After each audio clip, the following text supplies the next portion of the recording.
A real-life rocket man soars the skies with fighter jets. This is like being in the middle of a Category 3 hurricane. A kayaker rides a waterfall in a world record death-defying plunge. I couldn't imagine anyone surviving that. A shocking moment at a coffee shop appears to defy the laws of physics. There is some force making each one of these objects move. We now need to figure out what it is. Whether fact, fake, or fluke, we'll dissect these amazing web videos and break down the science behind them. Right now, on Superhuman Science. To fly in formation with the Breitling Jet team is a super thrill. But to fly in formation like a superhero without an aeroplane? Now that might be superhuman. I have not seen anything like this aside from stuff that's done in the movies. He's not flying an aircraft anymore, he is the aircraft. Swiss pilot Yves Rossi is known as Jetman. He's soaring over the Swiss Alps with a carbon fiber jet-propelled wing strapped to his back. A single person where your body is the fuselage of the aircraft. That's been the dream forever. Jetman has spent years figuring out how to fly like an aeroplane.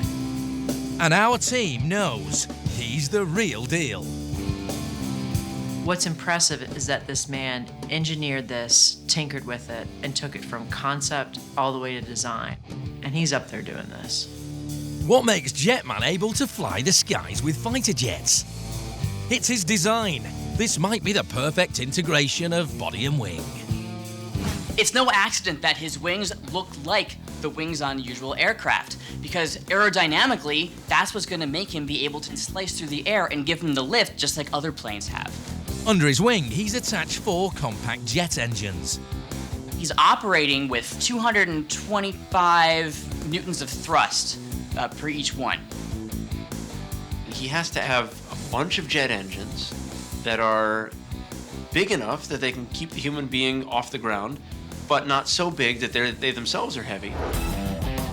Another key to Jetman's success is that he's taking the 2 most challenging parts of the flight out of the equation: the takeoff and the landing. He launches from a helicopter and drops back down by parachute. By riding the helicopter up, he's already eliminating a lot of his need for fuel. How long he can fly depends entirely on how much fuel he has with him. And so he knows he has 10 minutes of fuel. And so at 9 minutes and 45 seconds, he pulls that parachute. What makes Jetman so exceptional is the way he uses his body as an all-in-one flight control system. I think the most impressive thing is how precise his movements are and how agile he is in the air. Aeroplanes have control surfaces like ailerons, elevators, and rudders for steering. Jetman's control surfaces are his head, hands, and torso. There's no steering on this. His body steers the aircraft. He's able to really maneuver that small light craft very easily. A simple arcing of his body and tucking of his chin and shoulders, and it responds immediately. To go up, for example, he slightly raises his head and arches his back. This boosts his lift because the angle for attack is increasing. That's the angle between his wing and the relative wind he's flying through. His body is also feeling the rush of flying like a bird. He's flying through the air at 200 kilometers per hour. That means the wind is hitting him in the face at 200 kilometers per hour. This is like being in the middle of a Category 3 hurricane. Yves Rossi's feat is jaw-dropping, but does it make him superhuman or a superhero? It's extremely futuristic. It's definitely science fiction come alive. He's like a superhero, but he's like the Iron Man of superheroes. Next, from a Superman in a flying machine, we turn to a breathtaking ride down a monster waterfall. Hi Mom, it's Tyler. We're gonna go just do a little bit of boating and hopefully I'll make it home tonight. Extreme kayaker Tyler Bratt is to attempt a world record drop over the Palouse Falls in Washington State, USA. Maybe it's something that I really want to do, enough to throw caution to the wind and try to step up the bar just one more notch. A stunt like this has many levels of danger. This guy is really putting his life at risk by doing this. Tyler is now bracing for the unthinkable. Just a matter of bucking up and hucking it at this point. He's going over a monster waterfall, plunging straight down, a world record of 56.7 meters. His descent takes 3.7 heart-pounding seconds. Come on, T-Diggity. Come on, T-Diggity. Where are you, bud? Where are you, buddy? Oh, he's out, he's in his boat. Yeah! Tyler survives with only a sprained wrist and a broken paddle. I mean, just watching that waterfall and the amount of power in that water, I couldn't imagine anyone surviving that. Tyler appears completely at the mercy of the waterfall, which is rushing at over 56 cubic meters per second. You've got to worry about how you land, you've got to worry about drowning after you land, you've got to worry about tons of water falling on top of you. That volume of water is equivalent to 56 metric tons, which is approximately 10 elephants per second that are falling with Tyler. He is definitely in danger when he's at the bottom of that waterfall. So how's this possible? How does he come out of this alive? He is able to choose the longest and widest path of smooth water so that he can control his kayak and enter the water on his terms. He actually can control the kayak while he's in the air with this curtain of water falling around him. He can push off on one side or the other and keep his boat straight. Tyler's survival depends on how he positions his body. By bending forward, he can maintain a lower profile and keep the kayak pointed down. By tucking himself in as he goes over, he's helping to control his fall because he's not overextending himself. He tucks in, minimizes the impact just so he can enter the water, and really the kayak is key here. He does not want to be ejected from his kayak. While the descent poses serious risks, it's the impact that determines whether he lives or dies. The most dangerous thing about this is when Tyler hits the water. On impact, the waterfall drives Tyler 6 meters below the surface. You could suffer closed head injury, spine injury, cervical spine injury, be paralyzed. I mean, there are a lot of things that can go wrong here. To survive this, Tyler's goal is to minimize the impact. One of the things he's relying on is the fact that turbulent water, foamy water, soft water is actually softer than flat water. He's hitting water that's already broken up, so he's able to break that surface, and he's in a kayak that is aerodynamic enough to go through the water and not just land on it hard. It's a death-defying drop. Oh, he's out, he's in his boat. Yeah! And the risk might be what makes him do it. With these addictive personalities that we have, you just want it more and more.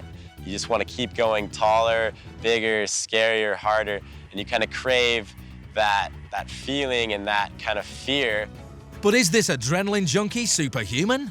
This stunt isn't superhuman. It does show that he trusts his abilities and his equipment, and he did have some lucky circumstances.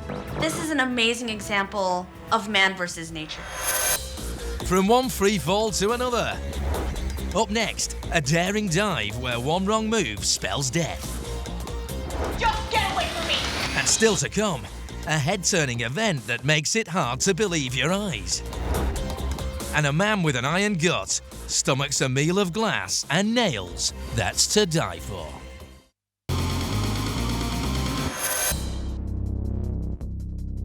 Twin Falls, Idaho, USA. The only place in the nation where you can legally jump off a bridge all year round.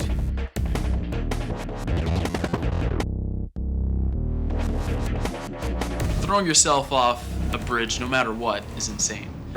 With a sport like this, there's no room for error. You blink and you're done. One of the most dangerous sports on the planet, base jumping requires just 2 steps. 1, hurl your body off a fixed spot. 2, try not to die. The word base stands for buildings, antennas, spans like bridges, and earth. And those are the 4 things that base jumpers initially jumped off of. This crew is making a daring jump off the Snake River Canyon Bridge. The trip to the bottom is barely 148 meters. You don't have much time in the air. You jump out and you're already on the ground. Our experts take a closer look at the science behind these jumps. When a skydiver pulls a parachute after jumping from a plane, they're usually around 600 to 900 meters above the ground. This is 148. That's it. They don't even have time to reach their maximum speed. Their maximum speed, or their terminal velocity, is the fastest they can go. It's when gravitational drag force is balanced by resistance in the other direction. It would take an average person 5 to 6 seconds to reach that, and they don't have that much time in their jump. Because it's so short a distance, there's zero margin for error. These base jumpers do take some precautions to help them make it down alive. Right there, you can see where these guys are tossing a small item as they jump, and that's their pilot chute, the first chute that's going to open quickly and start to catch wind and space out the larger ram chute that will open. These thrill seekers also set their sights higher and find another white-knuckle way to cheat death.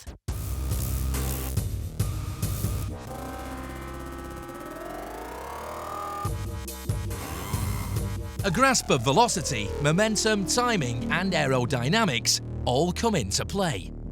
After these guys deploy, we see that they're really good at this. They can maneuver these things, land on a dime. They're in the air for a total of only a few seconds, and they're able to have sufficient agility and the wherewithal to land in the boat here. That's pretty stunning. Base jumping is as much mental as it is physical. The fact that they're tossing some aerial stunts in there means that they have utter confidence that they're going to pull it off. This is truly cheating death. The real question may be why they do something that most of us just cringe even thinking about. The only reason someone would do this over and over again is for the adrenaline rush. Adrenaline is the fight or flight hormone, and it is pumping through their veins. They are not feeling any pain here. Their heart rate is accelerated, and so is their breathing. The adrenaline rush is really euphoric. It's like a drug. It pumps you up, it can last for hours, and some people keep chasing that high. That's what they're looking for. That's what they're hooked on. So are they superhuman or just super adrenaline junkies? Our experts are mixed. It might be super crazy. I'm not sure that this is superhuman, but certainly takes a lot of guts. From one gut-wrenching feat to another. Next, we meet a guy whose stomach is tougher than nails, quite literally. In Algeria, a man prepares to eat his way into the record books. His stomach-turning feast is toxic enough to kill. Paper, candles, nails, and even light bulbs. This could have, serious consequences. I think it's extremely dangerous. Can you imagine the kind of indigestion that you get after eating glass and nails? Salim Haney is dubbed the man who eats everything. He pops hazardous objects into his mouth like candy. So, is this real or a trick? Hollywood uses props all the time. So the light bulb could actually be sugar instead of glass. The nails that he uses, I can actually see in some shots here that there's bent nails inside his mouth. I can't imagine that his teeth actually bent those nails. So the likelihood is that those nails are made out of something other than metal. Whether this is genuine is in question. First, our experts look at if this is even possible. Some of the things that he's taken in, including the newspaper, those are probably going to be broken down by his stomach acid. Stomach acid is a very strong acid. It has a pH around 2, which is really acidic. Other things like candles are quite malleable. The stomach can process those a little bit, and those will also pass through the body. There are people who eat glass. Some of them do it to shock other people, like he's doing. Some of them actually suffer from a medical condition called pica, which is this innate desire to eat things that are not food, things like dirt and paint chips and glass. But eating glass is an extremely different matter. This could kill him. Light bulbs have very, very thin glass that you can chew, and get down to tiny particles, because otherwise you're swallowing a huge piece of glass and it can perforate your bowel. Salim can do this because he's found a way to digest glass. This could have, serious consequences. throughout your GI tract, causing bleeding and potentially perforation that can really cause a problem in the future. But it's unclear how his body can really stomach nails without harm. He's probably done this a lot, and his GI tract is pretty familiar with the stuff that he's taken in, and it passes through him pretty well. If we took a few x-rays of this guy, we might find a few nails here and there. So far, he's overcome the health hazards, and his stomach appears truly tougher than nails. I can think of a lot better meals. But does this make Celine superhuman? Our experts are mixed. I don't know if I'd categorize this as superhuman, but this is super indigestion for sure. If it's true that you are what you eat, this guy is bright and sharp. From an iron stomach, we turn to a gutsy man on the edge with his life hanging in the balance. In Russia, an elderly man settles into a chair under the Moscow sun, and a crowd gathers below. When you think of extreme sports, you don't think of extreme sitting. This is the late French acrobat Henri Richatin, known as Henri's. Here he teeters on the edge of a hotel rooftop, a terrifying 44 meters above concrete. This guy's had a lot of practice balancing. The balancing part is happening second nature. With no string attached, Henri's record-holding high wire acts are world-renowned. His stunts have been verified as real. In this stunt, Henri sets his chair on upside-down glasses and balances the chair he sits in on top. To settle in, he first extends his arms for balance.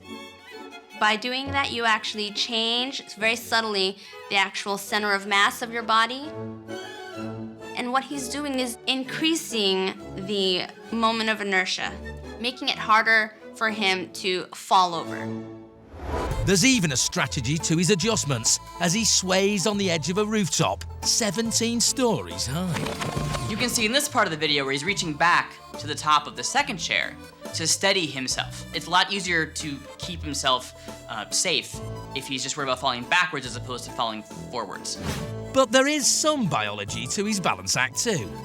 There are three different systems that help you balance. What you see, what you experience in your inner ear, that's the vestibular system, and your sense of proprioception, which is where your body parts are in relation to other body parts. His inner ear canals and the fluids inside are part of what help his balance. There are little hairs inside the fluid, and when the fluid moves, the hairs move with them, and that triggers your brain to know which way you're moving or which way you're leaning. There's little doubt that this French chairman's high wire act is a superhuman feat. Fear is good. Fear protects us. Fear keeps us alive. He doesn't have it. But there's one thing to avoid when the stakes are this high. You don't want to sneeze. Finally, we switch from a balancing act Just get away from me! to a mind-bending stunt that appears telekinetic. Hello. Can I get a small coffee? In a New York City coffee shop, these unsuspecting customers Oh my God! are in for the shock of their lives. Stop! Get some napkins, clean it up, it'll be fine. Fine, there's coffee inside of my computer. You know what? Just get away from me. Just get away. An angry woman suddenly unleashes telekinetic powers. Oh my God! The looks on their faces is priceless. Get away from me! When you're going in to get your morning coffee, the last thing that you're expecting to see are things flying around. Over 10 million online viewers caught her wrath as she slings tables and chairs and makes a supernatural mess with just the wave of her hand. You'll think twice before spilling coffee on her computer. The coolest thing is the reaction of the customers in their disbelief. I love that. These people are horrified, and yet they can't look away or run because they want to see more. But is what we saw possible? Could this be real? Telekinesis is not possible. It doesn't exist.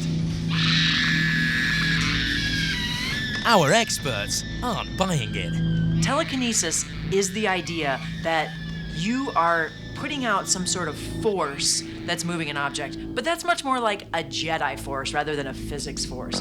Physics tells us for something to move, there has to be some force acting on it. Whether that's a push, a pull, or a magnetic or electric force that's acting on something else. There is no mind force that we have that can just move things. If you have a friend that says that they can actually telekinetically move something, your friend is lying. So, although it might not be telekinesis, there is a scientific explanation for what we see. There is some force making each one of these objects move. We now need to figure out what it is. The science here is engineering. It's actually a very elaborate hidden camera prank. I can tell you that there are no digital visual effects happening in this clip. But that's not to say that there's not a lot of Hollywood trickery going on in the scene. These are Hollywood special effects at their best. Really, really clever. Most of these stunts are done mechanically with cables. If you slow the scene down, you can actually see a cable connected to the stuntman and leading to the wall and up the wall. Clearly, there's a group of people behind the scenes watching all the action and triggering all of these fun effects. While the entire scene, except from the blood-curdling scream, is fake, the customers' reactions are 100% real. This is a difficult thing for the brain to process because we have our own version of reality, and this goes against it. Your mind is confused when you see this. You would not understand what you should expect to happen next. Things are not following the normal laws of physics. Turns out what looks like supernatural or superhuman powers is all an extravagant online stunt to promote a horror movie. This is Hollywood special effects science at its best. People want to believe in telekinesis. It's one of those supernatural things that you just feel like someone in the world somewhere ought to be able to do it. But really nobody can.